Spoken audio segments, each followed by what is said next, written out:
నేను ఈరోజు చెప్తున్నా, మన మిత్రులు వినయ్ కుమార్ గారు ఒక మాట చెప్పారు, వీలైతే గతంలో లెక్కలు ఏవైతున్నాయో అఫీషియల్గా మీరు ఒకసారి లిస్ట్ చేయాలి. గతంలో చంద్రశేఖరరావు ఇచ్చిన లెక్క ప్రకారం 51% బీసీలు, 21 మీరు నోట్ చేసుకోండి అందరు, 51% బీసీలు చంద్రశేఖరరావు ఇచ్చిన లెక్క, 21% ఓసీలు, 18% ఎస్సీలు, 10% ఎస్టీలు, 51, 21, 72, 18 ఎస్సీలు, 90, 10 ఎస్టీలు, 100%. 4 కేటగిరీల కింద చంద్రశేఖరరావు గారు ఇచ్చిన లెక్క. చంద్రశేఖరరావు గారు ఇచ్చిన లెక్క ప్రకారం వాళ్ళు హిందూ ప్రాక్టీసింగ్ బీసీలా, ముస్లిం ప్రాక్టీసింగ్ బీసీలా, ఎవరు అనేది పక్కన పెడితే ఆయన ఇచ్చిన మొత్తం లెక్క 51%. ఇవాళ మనం ఇచ్చిన లెక్క నేను చెప్పదలుచుకున్నా, ఏది 3,54,77,554 మందిలా ఎస్సీలు 17.43%, ఎస్టీలు 10.45%, బీసీ హిందూ ప్రాక్టీసింగ్ వాళ్ళు అంటే 46.25%, అదేవిధంగా బీసీ ముస్లిం ప్రాక్టీసింగ్ వాళ్ళు 10.08%. ఈ రెండు కలిపితే మనకు 56.33%. నేను ఇప్పుడు మా మిత్రులను అడుగుతున్నా, 51% ఎక్కువనా 56.33% ఎక్కువనా? మిత్రులారు మీరు చెప్పండి, బీసీల లెక్క తగ్గిందా పెరిగిందా? మరి 5-6% దాదాపుగా పెరిగితే ఈరోజు ఎవడో వస్తాడు బీసీల లెక్కలు తగ్గించిండు రేవంత్ రెడ్డి, బీసీల లెక్కలు తగ్గించిండు అంటాడు. చంద్రశేఖరరావు 21% ఓసీలు ఇచ్చాడు. నేను ఇచ్చిన లెక్కల్లో 15.79 ఓసీల లెక్క. ఓసీలు చంద్రశేఖరరావు 21% ఇస్తే రేవంత్ రెడ్డి 15.79% ఇచ్చాడు. ఓసీల లెక్క తగ్గిందా పెరిగిందా? మరి ఓసీల లెక్క తగ్గింది, సేమ్ అది బీసీలలో పెరిగింది. ఇవాళ 5 కేటగిరీల కింద నేను ఇచ్చిన SC, ST, BC, minority, OC. KCR 4 కేటగిరీలు ఇచ్చి 4 కేటగిరీలలో బీసీ, ఓసీ, ఎస్సీ, ఎస్టీ 51% బీసీలు ఇచ్చిండు, 21% ఓసీలు ఇచ్చిండు, 18% ఎస్సీలు ఇచ్చిండు, 10% ఎస్టీలు ఇచ్చిండు. 4 కేటగిరీల కింద చంద్రశేఖరరావు లెక్కలు ఇచ్చిండు. ఇందులో మైనారిటీ కేటగిరీ ఎక్కడుందో మీరు చెప్పండి. ఇవాళ మనం ఇచ్చింది 5 కేటగిరీలు ఇచ్చినాం. 5 కేటగిరీలలో BC, OC, SC, ST, minority.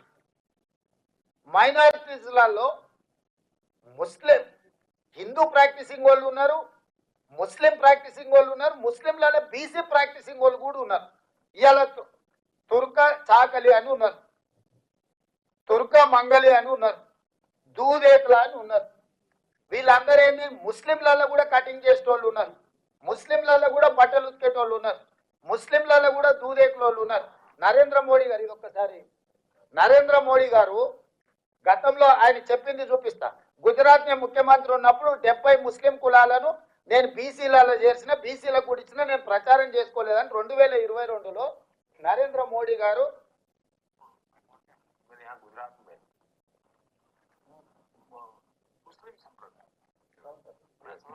70 जातियां ऐसी हैं जो ओबीसी है, और मेरे गुजरात में जब मैं था उनको ओबीसी की कैटेगरी में बेनिफिट मिलता था, लेकिन कभी मैं मीडिया में नहीं देता। मालोक सार विनिपिस्तुन्नाडु बैकवर्ड नहीं, जैसे मेरे यहाँ गुजरात में मुस्लिम संप्रदाय में मैं समझता हूँ कि 70 जातियां ऐसी हैं जो ओबीसी है, और मेरे गुजरात में जब मैं था उनको ओबीसी की कैटेगरी में बेनिफिट मिलता था, लेकिन कभी मैं मीडिया में नहीं देता। ఏమన్నాడు మనందరికీ ఇంది వచ్చు. నేను నా గుజరాత్లో 70 జాతులు ముస్లింలు ఓబీసీలలో ఉన్నారు నేను చేసిన వాళ్లకు, కాకపోతే నేను ఎప్పుడు మీడియాలో చెప్పుకోలేదని ఈ దేశ ప్రధానమంత్రి నరేంద్ర మోడీ గారు 2022లో అఫీషియల్ ఇంటర్వ్యూలో చెప్పిన ప్రధానమంత్రిగా. మరి ఇప్పుడు బండి సంజయ్ గారు రేవంత్ రెడ్డి తీసుకొచ్చి బీసీలను మన ముస్లింలను తీసుకొచ్చి బీసీలో కలిపి అంటాడు. డాక్టర్ బాబాసాహెబ్ అంబేద్కర్ గారు ఇచ్చిన రాజ్యాంగంలో దూదేకులోలు బీసీ బి గ్రూప్లు ఉన్నారు. ఎస్సీలు క్రిస్టియన్ గా కన్వర్ట్ అయితే బీసీ సి గ్రూప్లు ఉన్నారు, ఎస్సీలు కూడా. మన వినయ్ గారికి తెలవాలి, ఎస్సీస్ ఎవరైనా క్రిస్టియన్ కన్వర్షన్ జరిగితే వాళ్ళని తీసుకొచ్చి ఎస్సీలను కూడా బీసీ సి గ్రూప్లు యాడ్ చేసిండ్రు కన్వర్షన్ జరిగిన వాళ్ళను. సో ఇవాళ ఇవన్నీ ఎందుకు వాళ్ళు మాట్లాడుతున్నారు అని అంటే సింపుల్, ఈ లెక్క తేలిందని అంటే ఆ తర్వాత మా సంగతి ఏంటి చెప్పండి అని మీరు అడుగుతారు. మీరు అడగొద్దంటే ఈ లెక్కలు తేలొద్దు. నేను మిమ్మల్ని అడుగుతున్నా ఏం ప్రాసెస్. నేను చంద్రశేఖరరావుని అడిగినా, కిషన్ రెడ్డిని అడిగినా, బండి సంజయ్ని అడిగినా, లేకపోతే ఇతర నాయకులను అడుగుతున్నా, అయ్యా మేము ఒక ప్రక్రియ ద్వారా ఈ కులగణన మేము చేపట్టినము, ప్రతి మనిషి లెక్కలు వివరాలు సేకరించి వాళ్ళతో సంతకం తీసుకొని ప్రభుత్వం ఒక అఫీషియల్ డాక్యుమెంట్ ఇచ్చినము. తప్పుడు లెక్క అని తప్పుడు మాటలు మాట్లాడకుండా ఎట్లా తప్పు లెక్క చెప్పుర్రి. ఏ బ్లాక్ లో ఏ ఇంట్లో ఏ కులాన్ని నేను తప్పు రాసుకొచ్చినా 100% పారదర్శకంగా పక్కా లెక్క చేసిన ఇవాళ. ఎందుకంటే ఈ దేశానికే తెలంగాణ రోల్ మోడల్ గా నిలబడబోతుంది. ఇవాళ ఇన్నేళ్ళైనా మండల్ కమిషన్ ని ఆయన ఎప్పుడో బీహార్ కు ముఖ్యమంత్రి ఉండే ఆనాడు 79లో మండల్ కమిషన్ ఈ రోజుకి ఆయన పేరు. మండల్ కమిషన్ అంటే ఒక వ్యక్తి పేరు. ఎందుకు ఈ రోజు వరకు మీరు మనందరం ఎవ్వరూ మాట్లాడినా మండల్ కమిషన్ మండల్ పేరు తీసుకుంటున్నాం అంటే చరిత్రలో నిలిచిపోయే ఒక గొప్ప చారిత్రాత్మక సాహసోపేతమైన నిర్ణయము. ఈరోజు రాహుల్ గాంధీ ఆదేశాల మేరకు మీరందరూ ఎన్నిక చేసి మీరందరూ అవకాశం ఇచ్చారు. తెలంగాణ రాష్ట్రానికి నేను ముఖ్యమంత్రి అయినా. తెలంగాణ రాష్ట్రానికి ముఖ్యమంత్రి అవడం అనేది ఆషామాషి విషయం కాదు. నా జీవితంలో ఈ లెక్క చేస్తే రేపు భారతదేశంలో ఎవరైనా ఆనాడు తెలంగాణ రాష్ట్రంలో రేవంత్ రెడ్డి ముఖ్యమంత్రిగా ఉన్నప్పుడు బలైన వర్గాల లెక్క పక్కా తెలిసిండు. అది నరేంద్ర మోడీ రాహుల్ గాంధీ గారా లేకపోతే నేను ఇంకోరా చెప్పట్లేదు. ఎవరైనా ఈ దేశంలో ఒక నివేదిక గురించి చర్చించాలంటే తెలంగాణ రాష్ట్రం గురించి రేవంత్ రెడ్డి గురించి మాట్లాడాల్సిందే. ఇది చరిత్రలో నిలిచిపోయే చారిత్రాత్మకమైన సందర్భము. చరిత్రలో ఒక గొప్ప అవకాశాన్ని జారవించుకుంటే అంతకంటే రాజకీయ అజ్ఞానం కానీ లేకపోతే దురుద్దేశం కానీ ఇంకోటి ఉండదు. నేను రాజకీయ అజ్ఞానంతో లేను.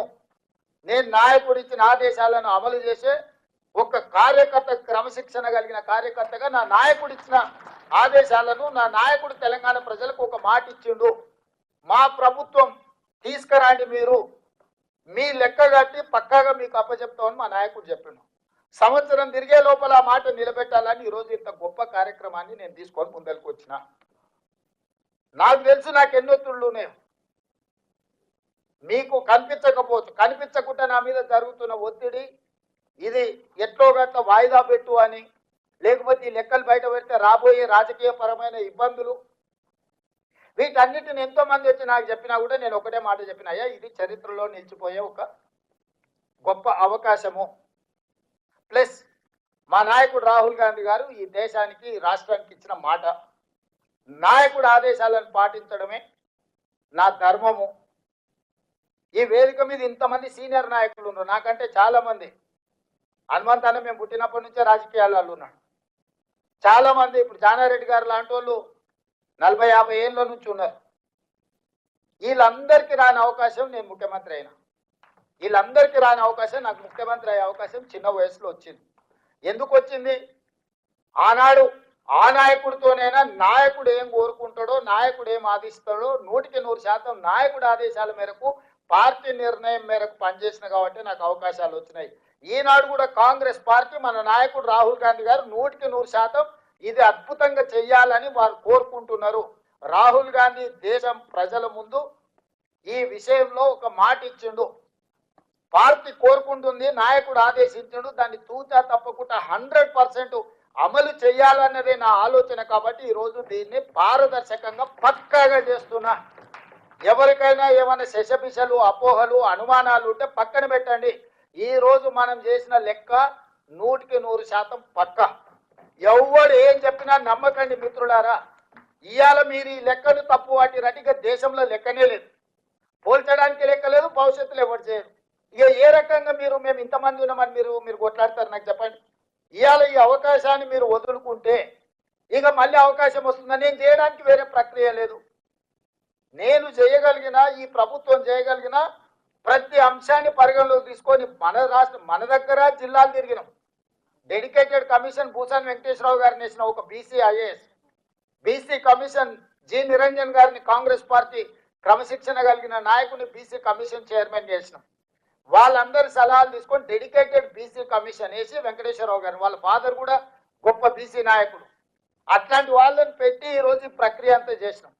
అన్ని నియోజకవర్గాలలో అధికారులు పర్యటించారు, అన్ని జిల్లాలలో పర్యటించారు, బీసీ కమిషన్లు పర్యటించారు, డెడికేటెడ్ కమిషన్ పర్యటించింది, మా మంత్రివర్గ ఉపసంఘం పర్యవేక్షించింది, మా డిప్యూటీ సీఎం గారు పర్యవేక్షించారు. 12 సార్లు నేనే స్వయంగా పర్యవేక్షించి చీఫ్ సెక్రటరీ నుంచి మొత్తం వ్యవస్థలంతా ఇందులో భాగస్వాములను చేసి 50 రోజులు చంద్రశేఖరరావు 12 గంటలలో కాకి లెక్కలు చేస్తే పక్కడబందిగా 50 రోజులు లక్షలాది మంది అధికారులను నేను ఇందులో ఉపయోగించి నేను లెక్క చేసిన.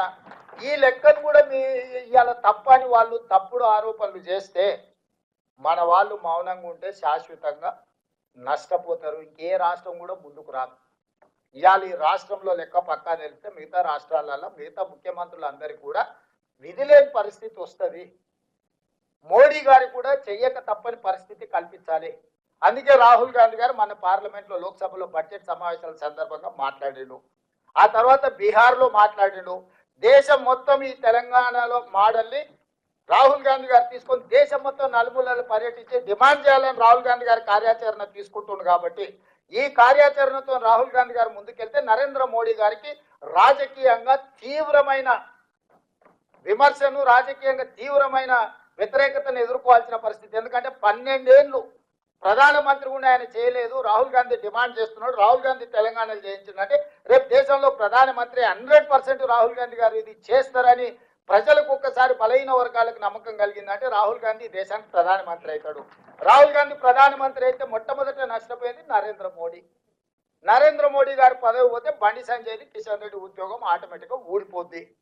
వాళ్ళ ఉద్యోగాల రక్షణ కోసం మన ప్రభుత్వం చేసిన ప్రక్రియను మొత్తాన్ని తప్పుబట్టి దీంట్లో కొంతమంది కొన్ని సంఘాలను, కొంతమంది వ్యక్తులను వాళ్ళకు ఉన్న పరిమితమైన జ్ఞానమో సమాచారం లేకపోవడం వల్లనో వాళ్ళు ఏదేదో మాట్లాడుతున్నారు. దీన్ని తిప్పికొట్టకపోతే, దీన్ని ప్రజలకు వివరించకపోతే, మీరు దీని ఓనర్షిప్ తీసుకోకపోతే, this is your property, this is not my property, this is your property, your property has to protect your self. మీకు ఒక ఆస్తిని జమ చేసి రాహుల్ గాంధీ గారు ఇస్తే మీరు ఆ ఆస్తిని కాపాడుకోకపోతే రేపు భవిష్యత్తులో ఏం చెప్పుకుంటారని నేను అడుగుతున్నా. ఇక్కడ ఉన్న మిత్రులందరూ, మీరందరూ చదువుకున్న వాళ్ళు, నాకంటే గొప్ప చదువులు చదువుకున్న వాళ్ళు, మీకు సోషల్ ఇంజనీరింగ్ తెలిసిన వాళ్ళు, సోషల్ రెస్పాన్సిబిలిటీ ఉన్న వాళ్ళు ఇందులో ఉండరు. మీరు ఎవరికి వాళ్ళు ఏదో లే రేవంత్ రెడ్డి గారు చేసి ఆయన చెప్పుకుంటారులే, పట్టి విక్రమార్క చేసిండు ఈయన చెప్పుకుంటారులే అంటే ఇది అల్టిమేట్గా ఎవరికి నష్టము? మరి ఇక మీరు అందరు కట్టబట్టుకొని బయటకు బయలుదేరకుండా ఎక్కడికక్కడ మీరు ఎవరికి వాళ్ళు సైలెంట్ కూర్చుంటే, సైలెంట్ స్పెక్టేటర్స్ కింద ఉంటే ఇది 100% మీకు